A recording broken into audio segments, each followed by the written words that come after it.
اگر چاہتے ہیں کہ کوئی ایسا عمل ہو جو رونگٹے کھڑے کر دینے والا عمل ہو، رونگٹے کھڑے کر دینے والا عمل ہو، رونگٹے کھڑے کر دینے والا عمل ہو، اگر آپ چاہتے ہیں کوئی ایسا عمل ہو تو ایک بار سورت اخلاص قل ہو اللہ پڑھے، صرف ایک بار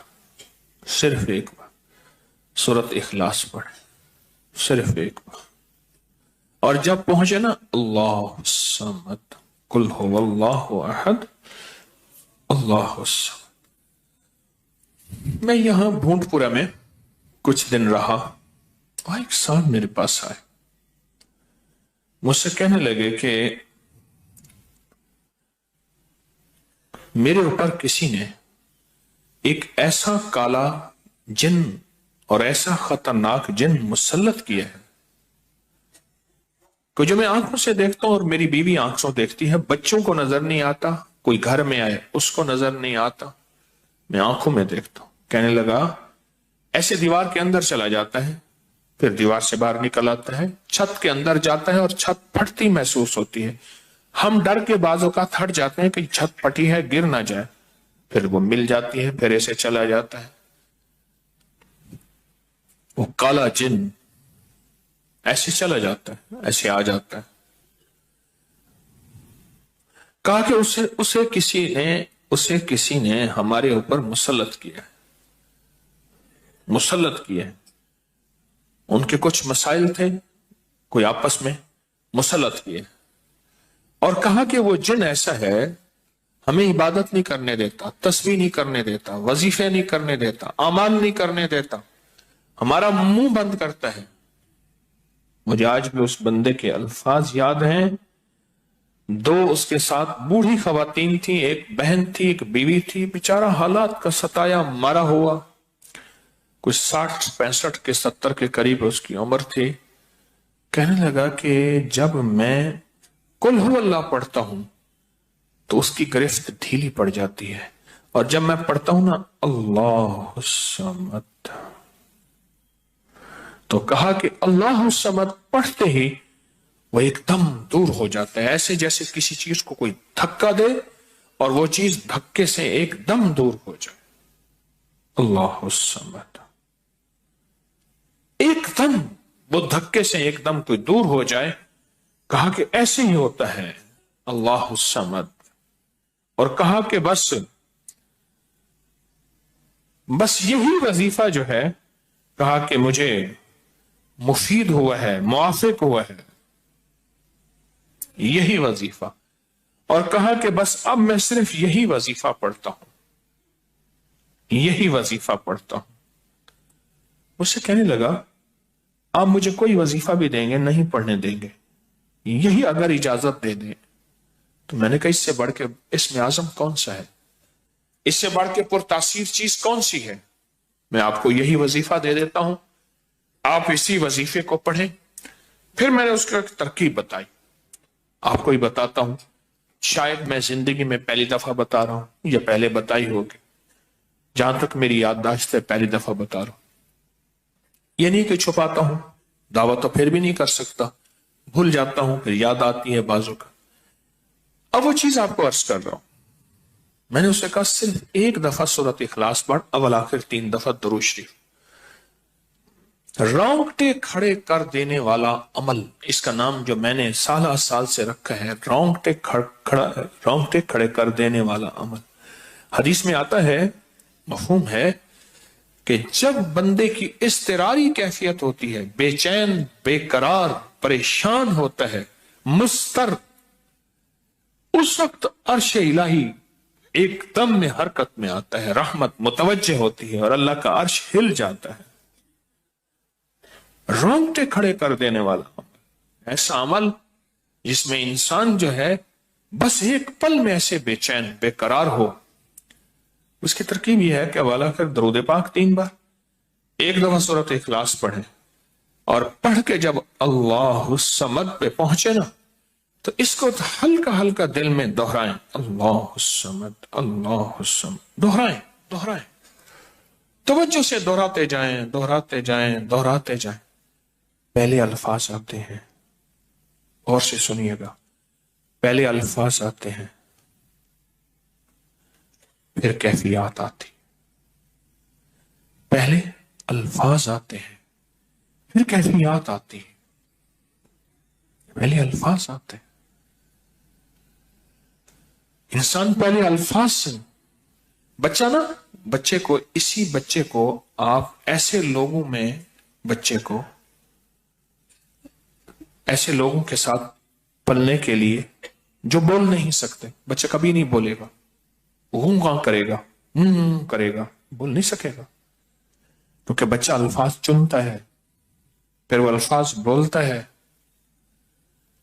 پہلے الفاظ ہوتے ہیں۔ کسی نے پوچھا، حضرت میرا دل ذکر نہیں کرتا، بس زبان سے کرتا ہوں۔ کہا مبارک ہو، اللہ نے جسم کے ایک حصے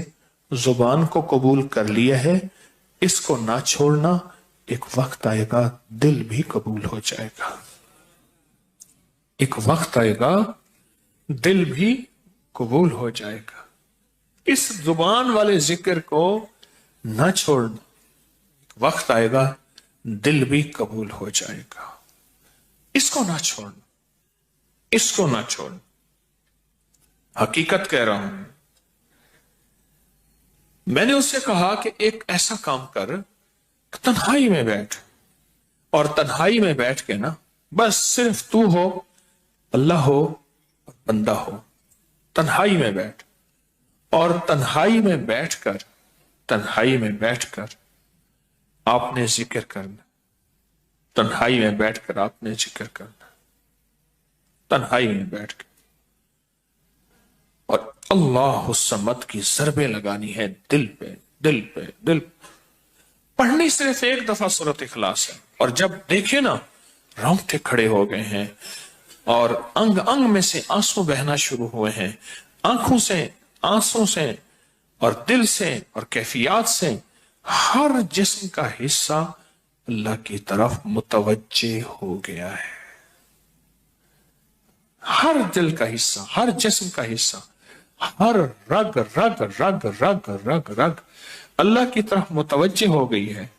تو پھر اللہ کے ساتھ تعلق بنا، اور اپنی مراد، اپنی آس، اپنی امید اللہ کے سامنے پیش کر،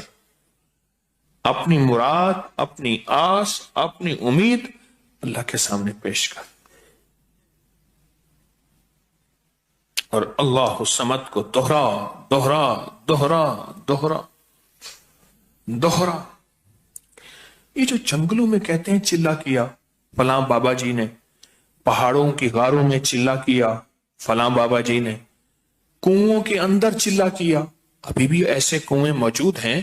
جس کے نیچے اتر کے پانی بھرتے تھے، اس کو ہمارے برے صغیر کی زبان میں باولی کہتے ہیں، اس میں نیچے جا کے پانی بھرتے تھے۔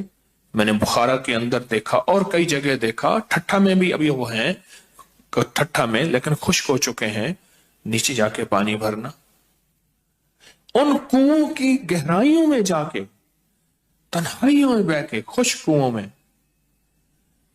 اللہ الصمد اور ذکر،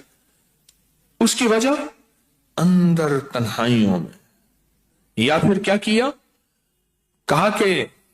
روئی کو تھوڑا سا گیلا کر اور پیسی ہوئی کالی مرچیں اس میں ملا اور کانوں میں ڈال کہ کوئی آواز کانوں تک نہ پہنچے۔ میری اماں رحمت اللہ علیہ کے پاس طوطا تھا، تو اس طوطے کو کلمہ پڑھاتی تھی، رات کو پڑھا پڑھا کے نا اس کے کانوں پہ موم لگا دیتی تھی، میں نے خود دیکھا، کانوں پہ موم لگا دیتی تھی کہ ساری رات اس کے کانوں میں، ساری رات اس کے کانوں میں اور کوئی آواز نہ جائے، جاگ رہے، اور کوئی آواز نہ جائے۔ اچھا ایسا کرتے رہے کرتے رہے، میں نے خود دیکھا کچھ عرصے کے بعد اس نے کلمہ پڑھنا شروع کر دیا۔ ایسے ہی ہم اگر مشق کر لیں، جانور کی مشق ہو جائے تو اس کو کلمہ زبان پہ آ جاتا ہے۔ اگر ہم کبھی بھی کسی جنگل ویرانے میں، کبھی گھر کی تنہائیوں میں، کبھی کہیں بھی ایک دفعہ سورۃ قل ہو اللہ پڑھیں اور ایک دفعہ سورۃ اخلاص پڑھیں، اور ایک دفعہ سورۃ اخلاص پڑھیں، لیکن اللہ الصمد کو بہت زیادہ دوہرا ہے۔ اصل میں اللہ میں نقطہ نہیں، صمد میں نقطہ نہیں، یہ حروف صوامت ہیں، یہ بے نقطہ حروف ہیں، اور ان بے نقطہ حروف میں بہت طاقت بھی ہے، بہت تاثیر بھی ہے، بہت کمال بھی ہے۔ اللہم اغفر لی ولوالدی وللمؤمنین والمؤمنات والمسلمین والمسلمات۔ آپ اس وظیفے کو اٹھائیں، اس میں ذرا چنیں کہ بے نقطہ حروف کتنے ہیں۔ آپ کو حیرت ہوگی، اور آپ کو حیرت ہوگی کہ اچھا یہ کیا ہے۔ جو طبیب کامل ہو جاتا ہے نا، یاد رکھیے گا، جو حکیم پختہ کار ہو جاتا ہے، جو ڈاکٹر پختہ ہو جاتا ہے، وہ کسی کا نسخہ دیکھتے ہی نا ایک پل میں دوائیں دیکھتا ہے اور دوائیں پڑھتا ہے، کہتے بس اس میں تھوڑی سی تبدیلی کر دیں باقی ٹھیک ہے، یا کہتے ہیں نہیں تبدیلی نہ کریں یہی ٹھیک ہے۔ اسے پتا ہے یہ اس جسم کے مطابق، اس بیماری کے مطابق یہ عین صحت ہے، عین تندرستی ہے۔ اسی طرح جو وظائف کی دنیا کا بندہ ہوتا ہے اور اس کو وظائف کی دنیا میں پختگی مل جائے تو وہ بھی ایک پل میں وظیفے کے اندر کی طاقت دیکھتا ہے کہ اس میں حروف عاطشی کتنے ہیں، خاکی کتنے ہیں، آبی کتنے ہیں، بادی کتنے ہیں، صوامت کتنے ہیں، قمری کتنے ہیں، شمسی کتنے ہیں، اور اس کے اندر وہ حروف کتنے ہیں جو نوری ہیں، وہ کتنے ہیں۔ ایک پل کے اندر اس سے وظیفے کی طاقت اور تاثیر، اور ایک پل کے اندر اس کے کمالات اس کے اندر کھل جاتے ہیں۔ اندیکھا جہان ہے، لاہوت ملکوت کا جہان ہے۔ ایک صحابی حضرت معاذ بن جبل رحمت اللہ رضی اللہ تعالیٰ عنہ، وہ فرماتے ہیں کہ زندگی محدود ہے، علم لا محدود ہے۔ انہی کا فرمان، شاید انہی کا فرمان ہے کہ زندگی محدود ہے، علم لا محدود۔ تو جو علم لا محدود ہے اس کو ہم نے اپنی عقل سے سمجھنے کی کوشش کریں، اپنے شعور سے سمجھنے کی کوشش کریں، اپنے احساس اور ادراک سے سمجھنے کی کوشش کریں تو نہیں سمجھ سکتے۔ علم ہے ہی لا محدود، اس کی حد نہیں ہے۔ کبھی اگر آپ رونگٹے کھڑے کر دینے والے عمل کو چاہیں نا تو بیٹھ کے اس کی مشق کر لیں۔ دوسری یا تیسری مشق کے اندر آپ کو توجہات مل جائیں گی، ایک پل میں وجدان مل جائے، آپ حیران ہوں گے یہ کیا ہوا، اتنا جلد مجھے توجہ مل گئی، ساری عمر میں بڑی بڑی دعائیں مانگتا رہا، کبھی توجہ نہ ملی، کبھی کیا نہ ملی، توجہ نہ ملی، اور پل کے اندر اتنی مجھے توجہ مل گئی، اب حیران ہو جائیں گے۔ اللہ الصمد، جب اس کو انسان وجدان سے اور پورے درد سے اور پورے غم سے اور پورے درد سے بندہ اس کو دہراتا ہے، اس کے اندر جتنے بھی حروف ہیں وہ سارے وہ